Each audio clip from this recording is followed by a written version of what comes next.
February 23, 1945, Mount Suribachi, Iwo Jima. Black smoke twisted into the sky, carrying the acrid stench of fire and metal. Japanese soldiers clung to bunkers carved into volcanic rock, listening to the distant thunder of naval guns pounding their positions. Each explosion shook the ground beneath them, as if the island itself was alive with war. Inside a small concrete bunker, Private First Class Tadashi Yamamoto gripped his pencil, hands trembling. He wrote in his diary words that could earn him execution if discovered: "The Marines are not human. They do not die like other men. Everything we were told about American weakness was a lie." For months, the Imperial Japanese Army had been told of American frailty, that their democracy produced men soft, afraid of hardship, incapable of real sacrifice. But in battle after battle across the Pacific, Guadalcanal, Tarawa, Saipan, every assumption had been shattered.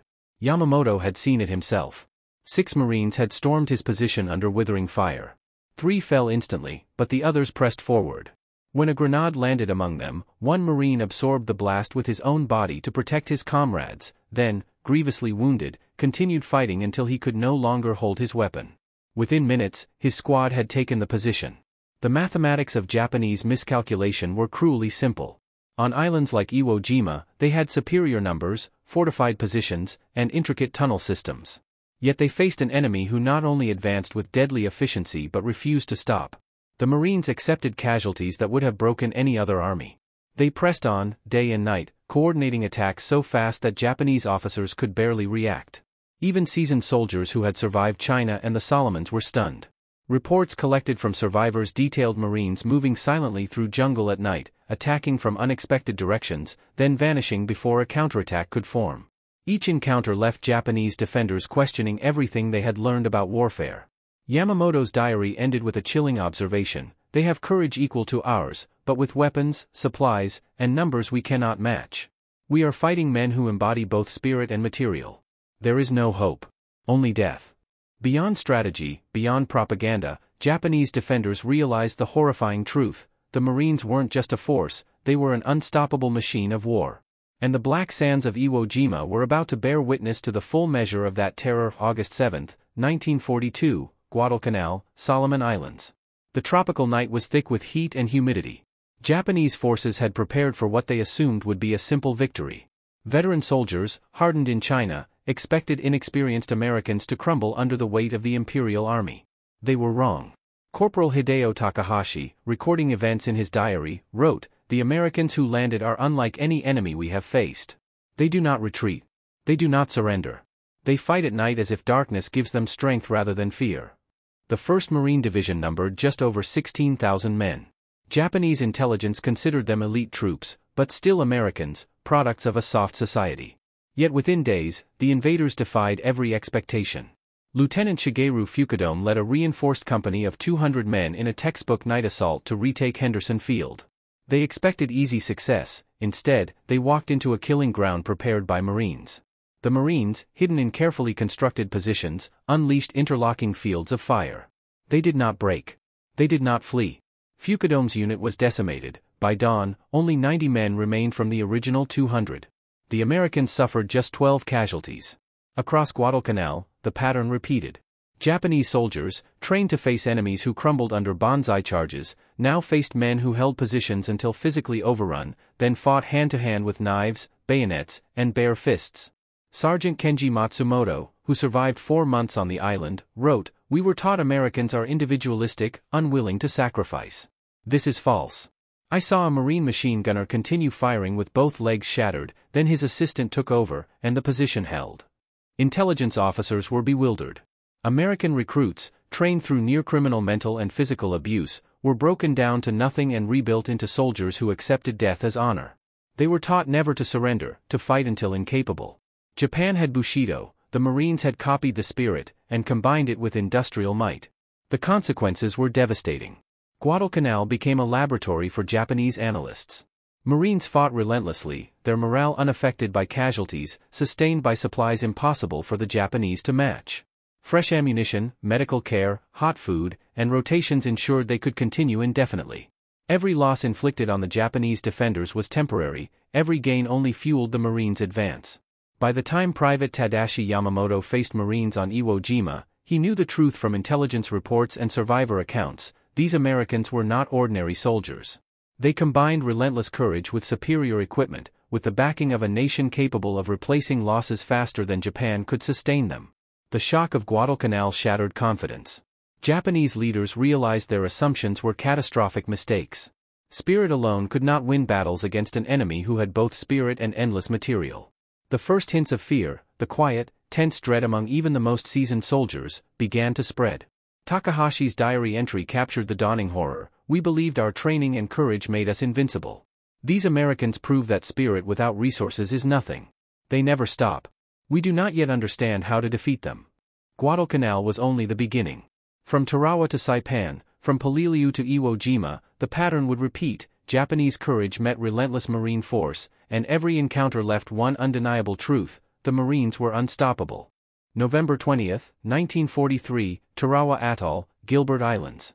Rear Admiral Kei Shibasaki oversaw 4,500 Japanese defenders, confident their fortifications could hold any assault. They had spent months preparing, convinced that American forces, despite being numerous, would break under fire. They were wrong. The first wave of Marines hit the black volcanic sand with brutal precision. Machine guns, artillery, and naval bombardment rained down on the Japanese positions. Hundreds fell in the water. The few who reached the beaches faced flamethrowers and tanks. Private First Class Tadashi Ogawa, one of the few survivors, described the scene to interrogators. The first wave was destroyed.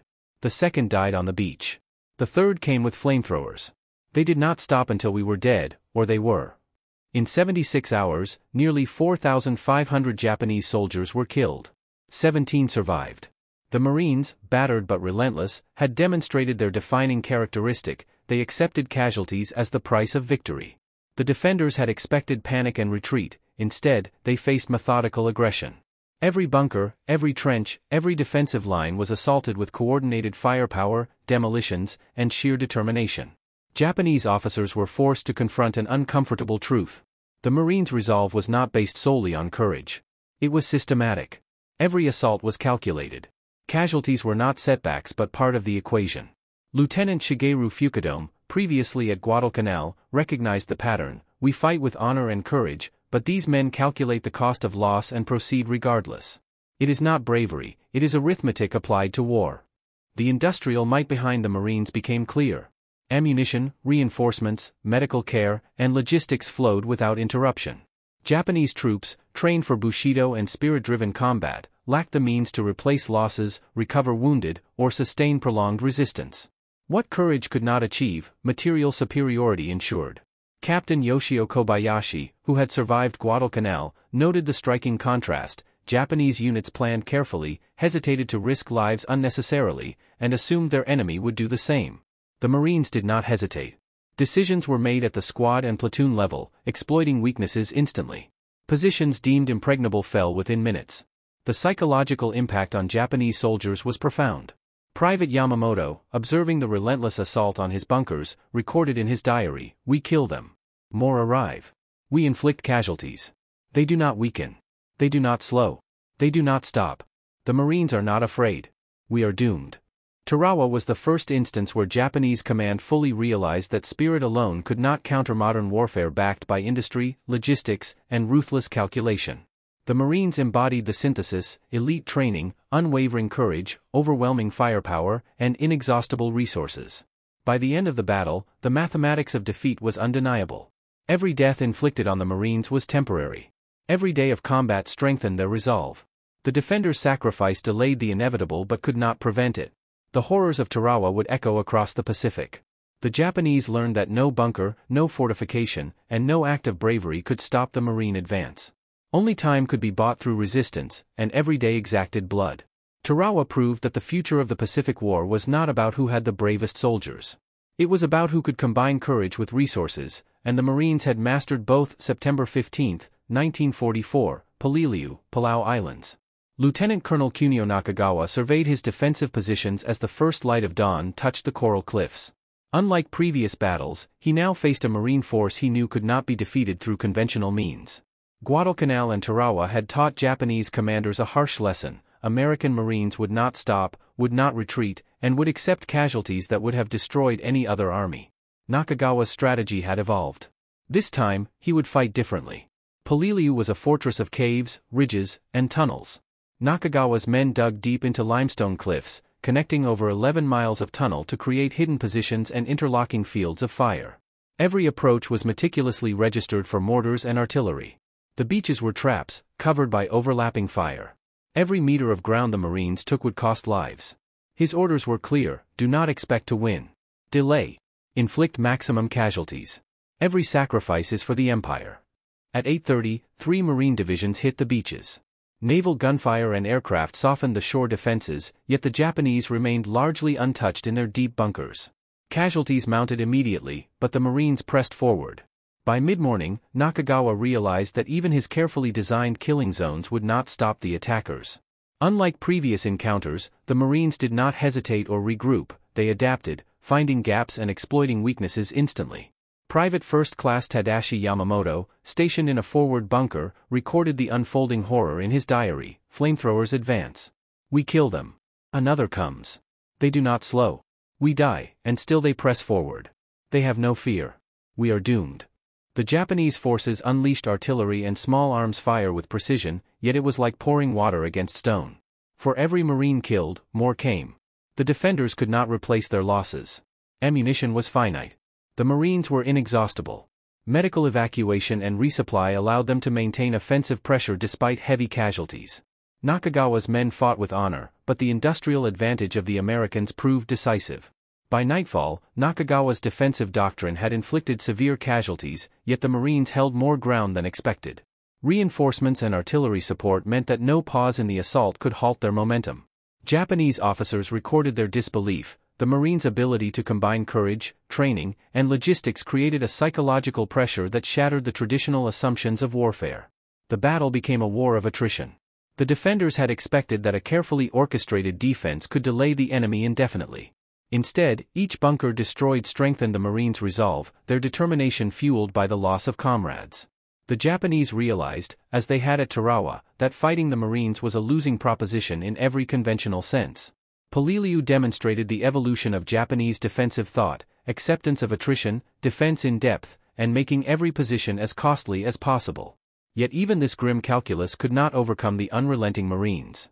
Nakagawa's men fought valiantly, but they were trapped in a war they could not win, against an enemy who could absorb any loss, replace every casualty, and advance without pause. By the end of September, Nakagawa's strategy had delayed the Marines and exacted a high toll, yet it could not stop the inevitable. Poliliu became a stark testament. Courage alone, no matter how disciplined or fanatical, could not counter modern warfare executed with relentless resolve and backed by industrial might.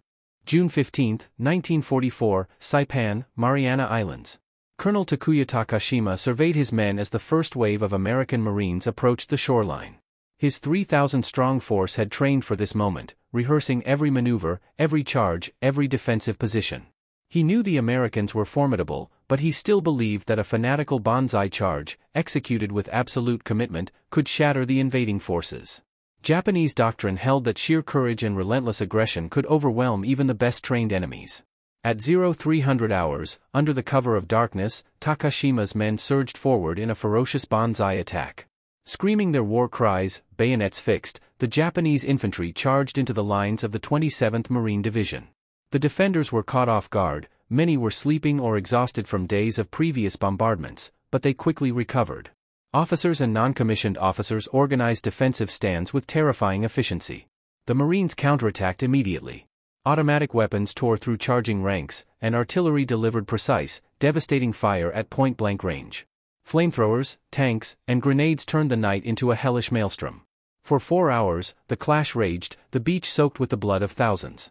By dawn, Takashima's force had been almost annihilated. Of the 3,000 soldiers who had charged, nearly all lay dead. American casualties were minimal by comparison: 90 killed, 247 wounded. Private First Class Teisher Yoshida survived, but barely. He was captured with severe wounds and later recounted the horror to American interrogators. "We were told the Americans fear close combat, that they rely on firepower because they are cowards. We charged, expecting them to break. They did not. They fought us hand-to-hand and defeated us. I saw a Marine sergeant kill 7 men with bayonet and pistol before falling. This is not cowardice. We were lied to." The Saipan Banzai charge became a grim lesson for the Japanese army. Doctrines based on ferocity and bravery, effective against less disciplined enemies, failed utterly against Marines trained to continue attacking despite losses. The Marines did not panic, they did not retreat, and they turned every act of Japanese heroism into an opportunity to inflict further casualties. Japanese soldiers began to understand a chilling truth: American training created a relentless machine of war. Soldiers were psychologically conditioned to fight without surrender, without hesitation. Combined with overwhelming firepower, naval gunfire, tanks, artillery, and air support, Marines became nearly unstoppable. Even night attacks, which Japanese forces had historically dominated, now became a weapon of the Marines. Small units infiltrated, probed, and destroyed Japanese positions with terrifying precision. By the end of the Saipan campaign, the Japanese army had suffered catastrophic losses.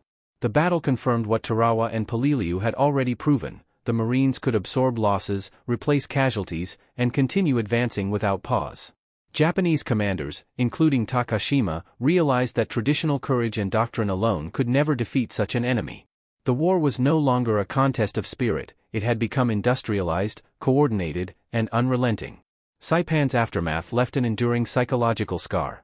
Japanese soldiers now knew that no charge, no cunning tactic, no heroic stand could stop the Marines. The cost could only delay the inevitable. For survivors, the realization was bitter: the enemy could take any objective, regardless of losses, and continue pressing forward until nothing remained but death. July 24, 1944, Tinian, Mariana Islands.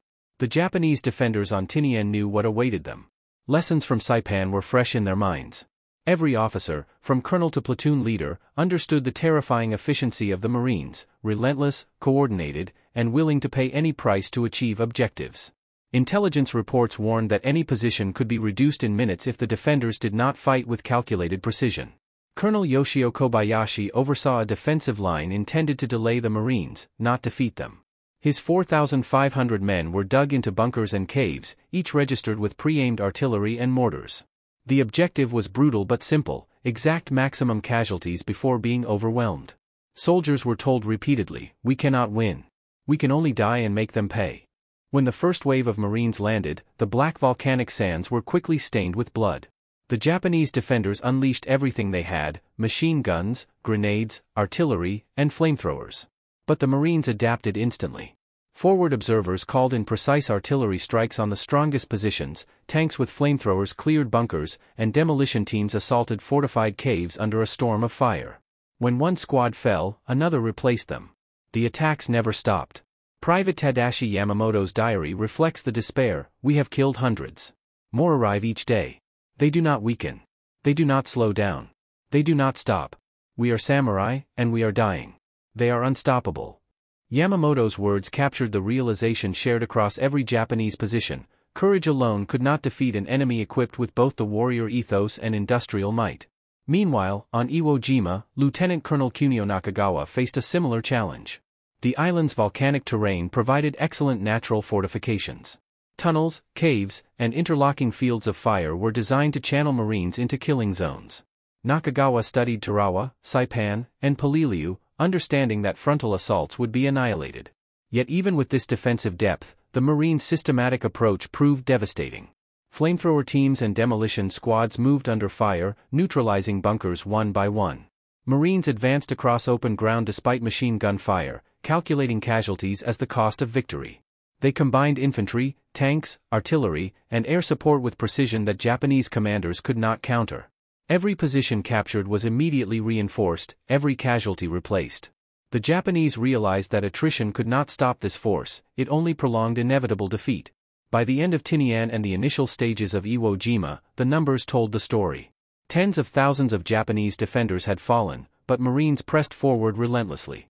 Casualties on the American side were high, yet units remained cohesive and operational. The combination of psychological conditioning, decentralized command, and overwhelming material support created a force that Japanese soldiers could neither outfight nor outlast. Japanese reports, later recovered by Allied intelligence, reflected a common theme: the Marines will fight to the death, yet survive and continue. Their courage equals ours, but they possess everything we lack: equipment, supplies, and replacements beyond counting. There is no way to stop them. This understanding reshaped Japanese defensive strategy across the Pacific. Battles could no longer be about victory, they could only aim to inflict maximum cost before defeat. Tinian and Iwo Jima solidified the terrifying truth: the Marines were unstoppable. Japanese commanders adapted, but adaptation could not overcome the combination of industrial might and warrior ethos that defined the American Marine Corps. April 1, 1945, Okinawa, Japan. Okinawa represented the final crucible for both Japanese defenders and the Marines. The island was heavily fortified, with 100 miles of bunkers, caves, and tunnels, all interconnected in depth. Lieutenant General Mitsuru Ushijima and Lieutenant General Isamu Cho commanded over 90,000 troops, each prepared to die rather than surrender. They had seen what the Marines could do on Iwo Jima, Tarawa, and Peleliu. Every officer understood the terrifying equation: courage alone would not stop the Americans, but death could exact a staggering price. From the moment the 1st Marine Divisions touched the shores, the calculations of the Japanese command were immediately put to the test. Amphibious landings met fierce resistance, machine guns, artillery, and kamikaze attacks inflicted heavy casualties. Yet, as was now expected, Marines pressed forward. Waves of infantry advanced under fire, coordinated with tanks, naval gunfire, and aerial bombardments. Positions that should have held indefinitely were overrun systematically, one bunker at a time. Sergeant Kenji Matsumoto, observing from a defensive ridge, wrote in a letter later intercepted, "We are trained to believe that no force can break us if we fight with spirit. The Marines do not break. They do not retreat. We kill some, but more arrive behind them. It is endless." For the first time, Japanese soldiers faced an enemy that embodied every virtue they had been taught to respect: unwavering bravery, unquestionable loyalty, and mastery of combat, but combined with limitless resources. In the valleys and ridges of southern Okinawa, the Marines applied lessons they had absorbed from previous campaigns. Night patrols infiltrated positions Japanese officers assumed secure. Small squads bypassed fortifications to hit supply and command lines, while forward observers called in precise artillery strikes on critical defensive points. Each action was calculated, disciplined, and relentless. Japanese troops, conditioned to fear their own casualties more than the enemy, watched their numbers dwindle, unable to replace losses as the Marines did. Colonel Takeshi Yamaguchi described the psychological effect on his men: "We expected our courage to give us advantage, but every day it became clear that no number of banzai charges, no amount of resistance, could stop them. They fight like demons, yet have the weapons and support of an entire nation." The Japanese defensive strategy had evolved into a grim calculus: slow the Marines, inflict maximum casualties, die honorably. Every hill and ridge was a killing ground, but the Marines adapted. Even when facing devastating losses, units reorganized immediately. Non-commissioned officers assumed command without hesitation, and squads exploited gaps in the defensive lines. By May, key positions had fallen, and the Marines steadily advanced despite casualty rates that would have paralyzed any other army. Medical care, supply lines, and rotation of troops reinforced their effectiveness. Wounded Marines survived to fight again, their numbers continuously replenished. Japanese soldiers, by contrast, fought knowing reinforcements would never arrive. Their situation was mathematically hopeless, and every defeat reinforced the realization that the Marines could not be stopped, only slowed. By the end of the Okinawa campaign, over 49,000 Japanese soldiers had died, many in suicidal counterattacks, while Marines suffered 12,000 killed and 36,000 wounded. Yet, every objective was secured. The campaign illustrated, more than any before, the lethal combination of unwavering spirit and industrial might that defined the Marines. February 19, 1945, Iwo Jima, Japan. Iwo Jima was a small island with volcanic black sand and rugged terrain, but it would become one of the bloodiest tests of Marine resolve in the Pacific War. Lieutenant General Tadamaki Kuribayashi, commander of 21,000 Japanese defenders, had spent months preparing a network of fortifications, tunnels, and caves, each carefully designed to inflict maximum casualties. The plan was not to stop the Americans, they could not, but to exact a price so heavy it might influence the strategic decisions of the U.S. government. The first wave of Marines hit the beaches under a storm of gunfire, artillery, and mortar rounds. Japanese soldiers, entrenched in concrete bunkers, waited patiently for the attackers. From the outset, Kuribayashi's plan seemed to succeed. The beaches became a slaughterhouse, the black sand soaked with blood, and the advancing Marines took horrific casualties. Yet, as so often happened, the Marines refused to stop. Corporal Hideo Takahashi, who survived multiple Pacific campaigns, described the shock Japanese troops experienced: "We believed our defensive positions would halt their advance. We killed many, yet more came. They did not break. They did not retreat. They continued forward through fire and smoke as if it were part of the island itself. Kuribayashi's defensive tunnels allowed Japanese soldiers to vanish underground, only to emerge behind Marine lines to attack supply routes and command posts. The Marines, however, adapted quickly. Specialized demolition teams advanced under heavy fire to neutralize each bunker. When the first team was cut down, another immediately replaced them. Flamethrowers, tanks, and coordinated artillery strikes systematically reduced the fortifications. The Japanese defenders watched helplessly as each position they considered impregnable fell within hours, if not minutes. The psychological impact on Japanese troops was immense. Private First Class Tadashi Yamamoto wrote in his diary, "We kill some, but more arrive behind them. They are relentless. They have weapons we cannot match, and their numbers never diminish. Spirit alone will not defeat them." By nightfall, Marines had established a foothold that Japanese commanders had hoped would be impossible to achieve for days. The campaign exposed the full spectrum of Marine capability. Junior leaders made decisions on the ground without waiting for orders, exploiting weaknesses in the defensive network. Artillery observers and air support coordinated in real time with infantry movements, creating a lethal synergy that Japanese forces could not counter. Supply lines delivered food, ammunition, and medical care continuously, allowing wounded Marines to return to combat. Kuribayashi, understanding the inevitability of defeat, ordered his men to fight to the last, using tunnels to prolong resistance and inflict maximum casualties. By the end of the battle, almost all Japanese defenders were killed, only a handful surrendered. Marines suffered over 6,800 killed and 19,000 wounded from 70,000 men committed, a casualty rate that would have broken most armies. Yet the advance never stopped, objectives were captured, and the Marines demonstrated, once again, the terrifying combination of courage, training, and industrial backing. The lesson from Iwo Jima became clear to all Japanese forces: facing the Marines was a mathematically and psychologically impossible task. Courage and preparation could delay them, but they could not be stopped. The Marines would continue to advance, accepting any cost until the objective was secured. April 1, 1945, Okinawa, Japan. After Iwo Jima, Japanese forces faced an even grimmer reality. Okinawa was to be the final defensive stronghold before the Allied invasion of the Japanese home islands. Unlike previous islands, Okinawa was larger and better prepared, but the defenders knew the truth: no position, no fortification, and no tactic could stop the Marines. By now, intelligence reports had confirmed what every surviving Japanese soldier had already experienced: the Marines would never stop. Lieutenant General Mitsuru Ushijima commanded over 100,000 Japanese troops, many conscripts, and civilian militia trained for desperate last-stand tactics. The Japanese defensive doctrine had shifted entirely from seeking victory to maximizing the cost of American advance. Every hill, every cave, every village became a potential death trap. Artillery emplacements were camouflaged in the rugged terrain. Interlocking fields of fire covered every approach. Yet, despite meticulous preparation, the Marines landed with overwhelming numbers and relentless precision. The first wave hit the beaches before dawn. Naval bombardment and airstrikes had softened some defenses, but inland positions remained intact. Okinawan civilians watched in silent horror as the black sands turned crimson with blood. The Japanese defenders unleashed everything they had, expecting to crush the attackers with coordinated assaults and banzai charges. It was the banzai charges, however, that demonstrated the fundamental difference between Marines and any opponent the Japanese had previously faced. Thousands of Japanese soldiers charged screaming into machine gun fire, artillery, and mortars. The Marines, well prepared and disciplined, absorbed the assault and counterattacked without hesitation. Small units adapted to the chaos, exploiting weaknesses in the terrain, while junior officers exercised initiative far beyond what Japanese doctrine allowed. Corpses did not halt the advance. The survivors pressed forward relentlessly.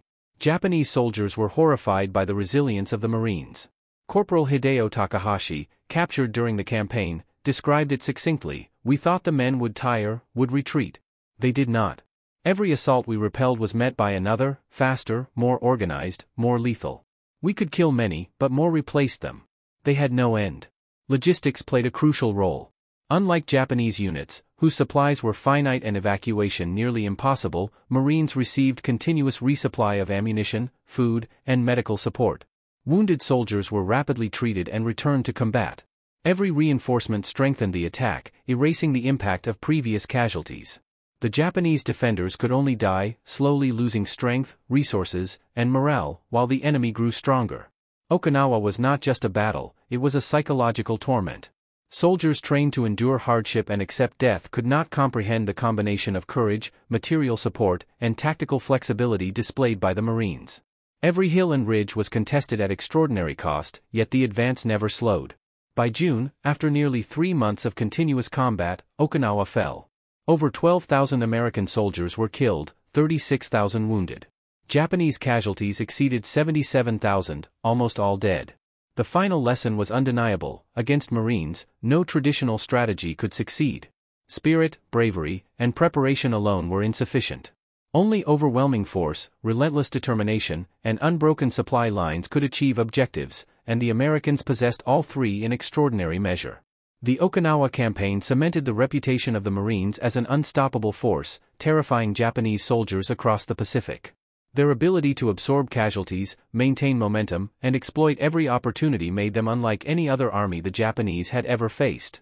The war's outcome was no longer determined by courage or will alone, it was determined by a nation's capacity to sustain relentless, precise, and deadly attacks. August 15, 1945, Japan. By the summer of 1945, the Japanese military leadership understood a truth that had been clear to every surviving soldier long before: the Marines were unstoppable. Every island they attacked fell, every objective was captured, every defensive plan was shattered. From Guadalcanal to Iwo Jima, Tarawa to Okinawa, the Marines had proven that sheer determination, unmatched training, and overwhelming resources could overcome even the most fanatical defenders. Japanese officers, prisoners of war, and surviving veterans recounted the same lesson again and again. Spirit alone could not win wars. Bravery without support was futile. Tactical skill mattered, but only when combined with the material, logistical, and industrial capacity to exploit it fully. The Marines embodied this principle in ways no other force in history had ever achieved. The final reports filed by General Tadamaki Kuribayashi and other commanders revealed their grudging respect. They acknowledged that the Marines were more than soldiers, they were the manifestation of a nation's total war capability. Training had stripped them of individuality and rebuilt them as warriors whose primary loyalty was to the core unit and mission. They attacked relentlessly, accepted casualties as a cost rather than a setback, and adapted faster than any opponent could anticipate. Japanese soldiers who faced them admitted the psychological toll.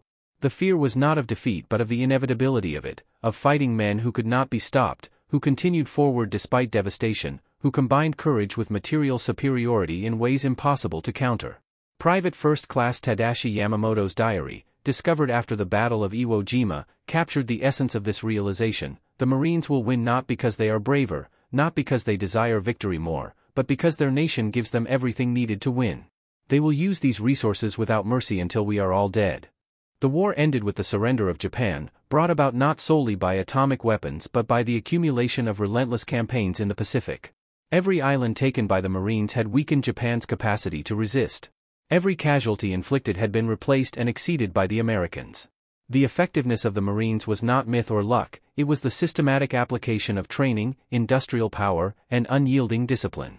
In the years after the war, Japanese veterans reflected on the paradox they had witnessed: their soldiers fought with courage and skill equal to any in the world, yet they were defeated repeatedly. The Americans had not fought differently because they were inherently superior as men, but because they had mastered the combination of spirit, training, and resources. This realization reshaped Japanese military thought and became a cautionary tale about the limits of valor without material support. The Marines' legacy endured not only in history books but in the lessons they left behind. Modern warfare required more than bravery, it required the capacity to sustain relentless operations, to integrate logistics and combat, and to maintain morale under unimaginable pressure. They were the ultimate expression of American military power, combining courage with industrial might, individual sacrifice with national resources, and relentless aggression with precise coordination. The Pacific War had ended. The price had been immense, tens of thousands of lives lost on both sides. But for every Japanese soldier who died, the Marines had proven one immutable truth: the enemy who never stops, who adapts faster than you, and who fights with the full weight of a nation behind them cannot be defeated. Against such an opponent, only surrender or death remains. The Marines had delivered both and had done so systematically, decisively, and without fail.